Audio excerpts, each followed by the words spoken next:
tangani. Nah, begitu saudara-saudara sekalian, terlepas dari adanya dissenting opinion, putusan yang berlaku mulai hari ini adalah yang tadi dibacakan. Ya, tapi dengan adanya dissenting opinion menggambarkan bahwa kami membuat keputusan dengan perdebatan dan itu sehat, dengan akal sehat, gitu ya. Jadi yang tidak sepakat akhirnya ya silakan diumumkan melalui dissenting opinion, supaya saudara mengetahui dissenting opinion di Indonesia dimulai di pengadilan ya niaga. Tapi pengadilan niaga itu tidak begitu terkenal, hanya di kalangan pengusaha. Begitu dipraktekkan di MK mulai 2023, jadi terkenal. Maka sekarang sudah menjadi kebiasaan bahwa pengadilan itu harus ya kan menggunakan, memperdebatkan akal sehat, dan kalau tidak sepakat diumumkan kepada publik sebagai wujud pertanggungjawaban publik. Nah, jadi saya rasa ini satu ya. Yang kedua, tadi saya kemukakan yang berlaku adalah yang diputuskan. Kami tadi sudah dijelaskan sama pendapatnya ini. Cuma kalau sanksinya adalah sebagaimana ditentukan dalam PMK, pemberhentian tidak hormat dari anggota, maka itu diharuskan diberi kesempatan untuk majelis banding. Yang majelis banding dibentuk berdasarkan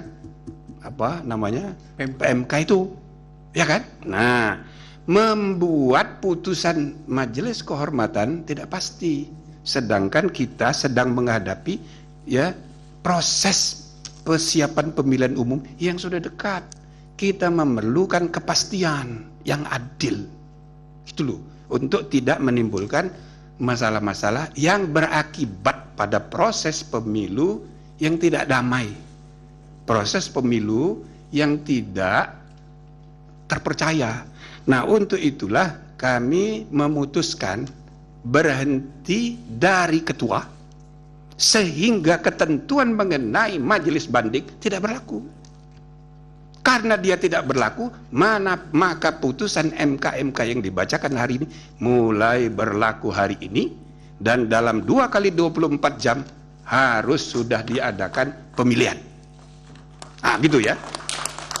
Udah ada. Gak usah keras-keras tepuk tangannya, dalam hati aja.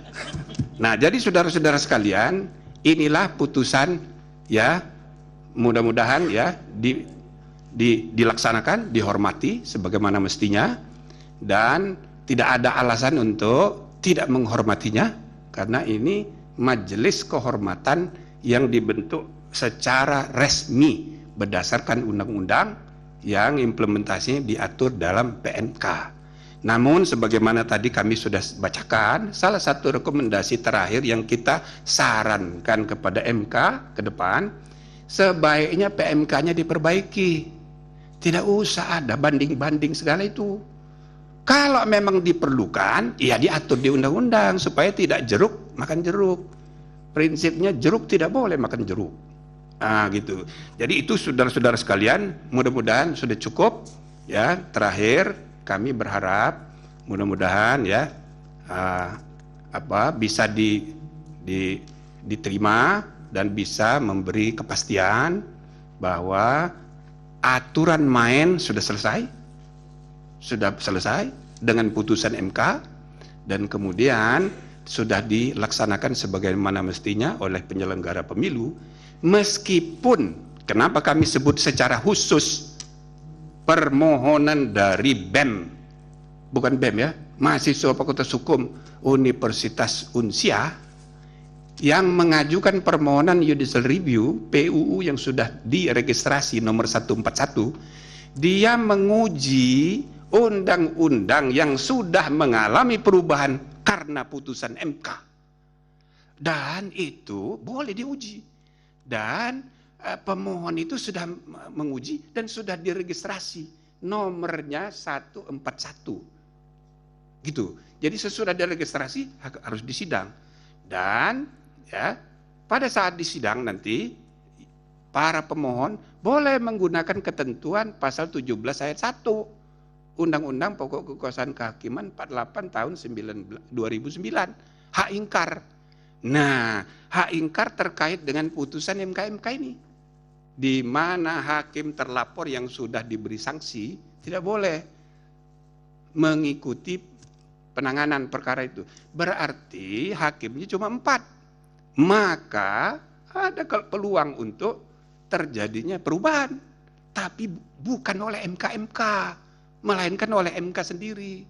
Supaya orang tidak menganggap MK itu Mahkamah Konstitusinya MK. Nah, jadi di atas MK. Nah, itu tidak benar juga. Biarlah putusan MK diubah oleh MK sendiri melalui mekanisme yang tersedia. Jadi itu saya, makanya kita memberi apresiasi kepada mahasiswa ini, ya kan? Ini jadi mudah-mudahan para lawyer ini pada tersinggung semua ini dengan inisiatif mahasiswa ini, kreatif dia, dan itu boleh. Nah, namun tentu saja permainan sudah jalan. Aturan main kalau misalnya diubah melalui putusan MK berlaku untuk pertandingan berikutnya 2029. Kalau yang sekarang ini sudah jalan pertandingannya. Nah, ini perlu saya sampaikan untuk ya biar ada kepastian. Gitu loh. Nah, kalau para pakar analisanya macam-macam kan. Tidak apa-apa, cuma untuk menimbulkan kepastian, membimbing bangsa kita gitu ya. Kita harus ada arah yang jelas. Sebab untuk saudara ketahui, kasus perkara ini semua dakdikduk ini, ya betul, semua dakdikduk, semua dari seluruh Indonesia itu nunggu putusan ini, ya kan? Pertama, gara-gara kita buat putusan perkara ini sidangnya terbuka. Kedua, ada permohonan Profesor Denny supaya ada putusan profesi, tapi jawabannya nggak usah pakai profesi, tapi jadwalnya aja kita tanggal 7 mengejar tanggal 8 saat terakhir untuk kemungkinan perubahan capres. Maka terus terang aja ini semua pada nunggu ini. Nah, jadi mudah-mudahan dakdikduk semua ini, semua kelompok ini sedang dakdikduk terjawab dengan putusan MK ini. Ya gitu ya.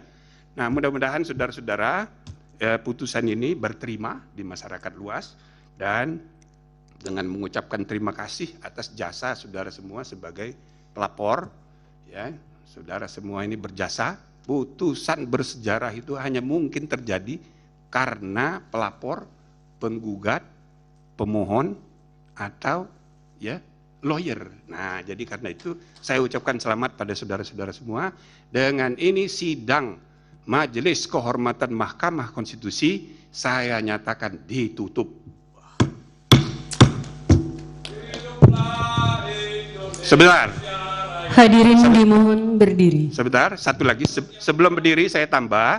Ini udah tutup ya.